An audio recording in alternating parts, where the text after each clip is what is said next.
अगर बात करें अपन कि आध्यात्मिकता धार्मिकता में क्या फर्क है, पहले अपन इसमें जाते हैं फिर अपन भक्ति में आते हैं। तो धार्मिकता जो कहती है धर्म रिलीजियस, तो आप रिलीजियस व्यक्ति क्या करता है, अपने रिलीजन को पढ़ाई करता है। जो हिंदू धर्म का है वो सारे वेदों का ज्ञान रखेगा, किताबों पढ़ेगा, है ना, हर चीज को ज्ञान, किताबी ज्ञान सारा वो रखेगा। इसके बाद कर्मकांड को करेगा, अगरबत्ती लगाएगा, कर्मकांड की जो भी प्रोसेस है, जल चढ़ाना, चीजें सूर्य को अर्घ देना, वो सब कुछ करेगा। तो he is very religious person, जो भी रिलीजन को फॉलो करता है उसे हम रिलीजियस पर्सन बोलते हैं। इस्लामिक है कोई तो नमाज 5 टाइम पढ़ेगा, शुक्रवार की जुम्मा में जाएगा, मस्जिद जाएगा, तो वो अपने रिलीजन को फॉलो कर रहा है, इज रिलीजियस पर्सन। धार्मिक लोग जो होते हैं अपने धर्म का पूरा ज्ञान रखते हैं, अपने धर्म के दोनों पहिया पकड़े रहते हैं, उसमें आगे चलते रहते हैं और चाह रखते हैं कि परमात्मा मुझे मिल जाएगा। कुछ लोग ऐसी चाह रखते हैं, या फिर धार्मिक लोग ये चाह रखते हैं कि उस धर्म के थ्रू मुझे सुकून मिल जाए, शांति मिल जाए, आनंद मिल जाए, मेरी बीवी बच्चे सेफ रहे, मेरे नौकरी पैसा चलता रहे। ये चाहत रखो, धर्म का पहिया पकड़ के पूजा पाठ अगरबत्ती वो सब करते रहते हैं। ठीक है। आध्यात्मिक व्यक्ति को अगर आप देखोगे उसका धर्म से बहुत लेना देना नहीं है। बस का ये मतलब नहीं कि वो धार्मिक नहीं है। आध्यात्मिक व्यक्ति की आत्मा से ही धर्म फूटता है। तो जब गीता फूटती है तो आध्यात्मिक व्यक्ति से फूटती है। तो अध्यात्म का सागर कौन थे? कृष्ण थे, तो उनके अंदर से गीता फूटी। पर क्या कृष्ण धार्मिक थे? कृष्ण ही धर्म थे, तो धर्म उनसे उजागर हुआ है। कृष्ण धार्मिक नहीं थे, कृष्ण तो अध्यात्म, ऐसा सागर जो सबको समा लेता है। तो कृष्ण महासागर थे, उससे एक छोटा सा जो झर है वो निकलता है। तो आध्यात्मिक व्यक्ति से अनेकों धर्म निकल सकते हैं, अगर आप चाहोगे तो अनेकों धर्म निकल सकते हैं। आध्यात्मिक व्यक्ति वो होता है जो अपने आप को परम में विलीन करने के लिए जीवन भर मेहनत करता है। परम से कुछ पाने की चाह खत्म हो जाती है, मैं अपने आप को सुपीरियर पे, अपने आप को डिवोटी है। वो एक ऐसा व्यक्ति है जो टोटल डिवोशन है पर जीरो रिटर्न के लिए, कुछ चाह नहीं है,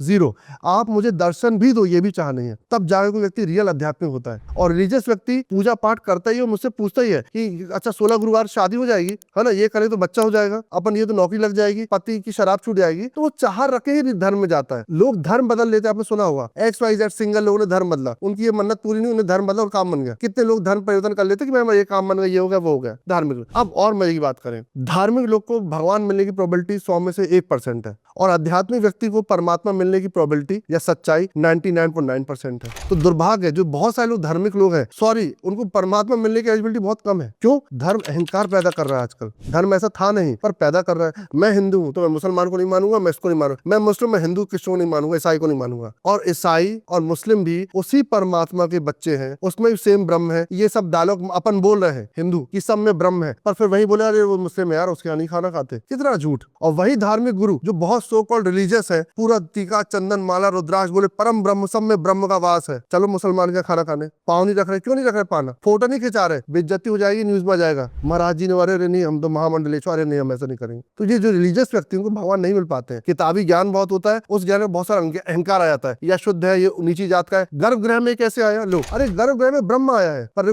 ब्रह्म थोड़ी दिख रहा है आपको। गर्भगृह में ये ST OBC हरिजन ये कहाँ से घुस गए? आपको ये दिख रहा है, कहाँ आपको भगवान मिलेगा? तो जितने भी लोग रिलीजियस हैं उनके लिए सॉरी, बहुत दुख की बात है, बहुत बार भगवान, बहुत क्या 1% उम्मीद है कि आपको भगवान मिल पाएगा। पर धार्मिक व्यक्ति सबको अपनाता है, उसे हिंदू मुस्लिम सिख ईसाई दिखना बंद हो जाता है। यहाँ पे XYZ धार्मिक गुरु लोग हैं जो बहुत बड़े धार्मिक गुरु है, वो कहते हैं मैं अपने मध्य प्रदेश को अच्छी शिखर में लेके जाऊंगा, मैं इसको अच्छी शिखर में लेके जाऊंगा, और जो बहुत बड़ा मैं कहता हूँ भारत को अच्छी शिखर में लेके जाऊंगा, बस भारत माता की जय। पर जो आध्यात्मिक होगा उसके लिए मैं हमेशा बोलता हूँ कि चाइना माता की जय भी होगी, पाकिस्तान माता की जय भी होगी, और अमेरिका माता की भी जय होगी। पूरा विस्तार परम ब्रह्म का अनंत है, अनंत कोटि, हर ग्रहों में उसका विस्तार है। तो वो कहाँ देश में, राज्य में, नगर में रहेगा? और धार्मिक लोग देश और राज्य और नगर में रह रहे हैं, तो समझ सकते हो। तो इतना बड़ा फर्क है कि दुनिया के 90% लोग धार्मिक हैं, 1% आध्यात्मिक है। और मजे की बात, वही धार्मिक लोग उस 1% आध्यात्मिक लोग की नमन करते, पूजा करते हैं। तो जब आप कोई बड़े संत को देखना, संत को, संत धार्मिक गुरु की बात नहीं कर रहा हूँ, संत को देखना, औघड़ संत को देखना। आपने देखा भी होगा, धूनी वाले बाबा का नाम सुना होगा, नीम करोली बाबा का नाम सुना होगा। धर्म के नाम पे नीम करोली बाबा क्या करते थे? राम राम राम, सिर्फ राम का नाम जपते, दैट्स इट। कोई भागवत नहीं जपते थे, कोई बहुत सारी पूजा पढ़ाई नहीं, राम राम राम के हो गए थे, खुद राम हो गए थे और लोगों की सेवा कर रहे, दैट्स इट, खत्म। साईं बाबा के लोग विरोध में आए कि चीजें करे, साईं बाबा में होगा कुछ भी विरोध होगा, पर इसमें भी मैंने बोला कि उसमें भी, उनमें भी तो ब्रह्म होगा। अगर सब में ब्रह्म है तो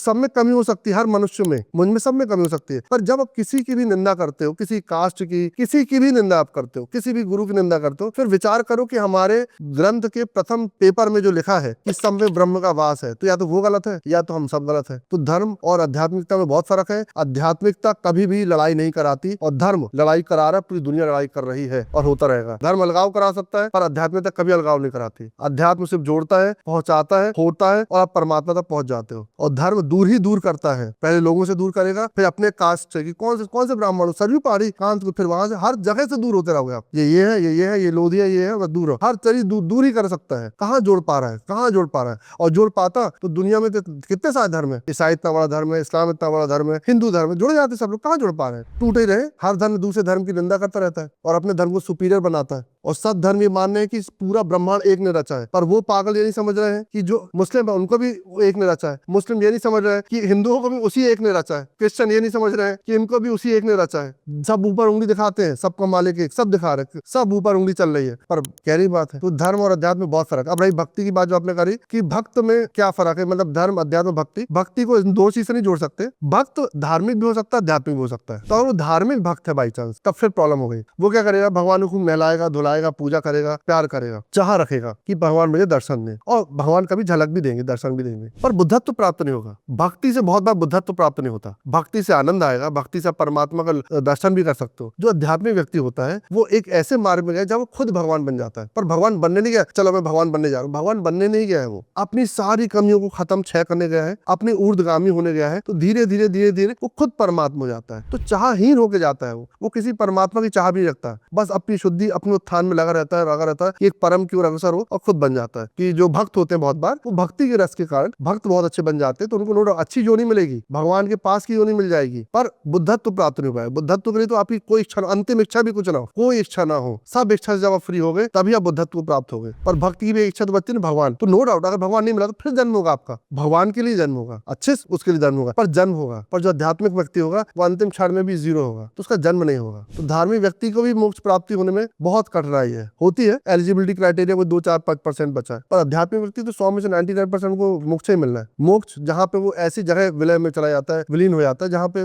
वो और परमात्मा में कोई दूरी नहीं है, या कहें वो और परमात्मा एक ही होता है। तो ये बड़ा डिफरेंस है। तो सबको क्या है इस शॉर्ट में, लास्ट में, कि आध्यात्मिक व्यक्ति बनो, बी स्पिरिचुअल। रिलीजियस अपने आप हो जाओगे, कारण जो अध्यात्म है, आध्यात्मिक व्यक्ति के पास के छोरों से, छोटे छोटे छोरों से धर्म बहता है। जब आप आध्यात्मिक हो गए स्वाभाविक तौर पर जीव हत्या नहीं करोगे। जब आध्यात्मिक हो गए स्वाभाविक तौर पर सबको नमन प्रणाम करोगे। आध्यात्मिक हो गए सब धर्म को नमन करोगे, तो अपने आप हर भगवान को नमन करोगे, विरोध खत्म हो जाएगा, अपने आप धर्म दिखेगा आपके ऊपर। तो आध्यात्मिक व्यक्ति के ऊपर दिखता है धर्म कि गुरु जी धर्म है आध्यात्मिक, पर धर्म बहता है उनके छोटे से छोरों से, और धर्म उनके लिए नाखून बराबर है। सच कहूं, कोई भी आध्यात्मिक गुरु के अगर मैं बोलूं कि कोई रियल स्पिरिचुअल बीइंग है तो धर्म इतना सा है, क्योंकि धर्म बहाया किसने? उसी आध्यात्मिक लोगों ने, जो भी हुए हैं, चाहे वो कबीर हुए, चाहे तुलसीदास हुए, वो आध्यात्मिक बीइंग है, तो उनसे धर्म बहा है। तो धर्म से ज्यादा महत्वता आध्यात्मिकता की है। आध्यात्मिकता डिवोशन और परम के ऊपर पूर्ण आस्था करने की है।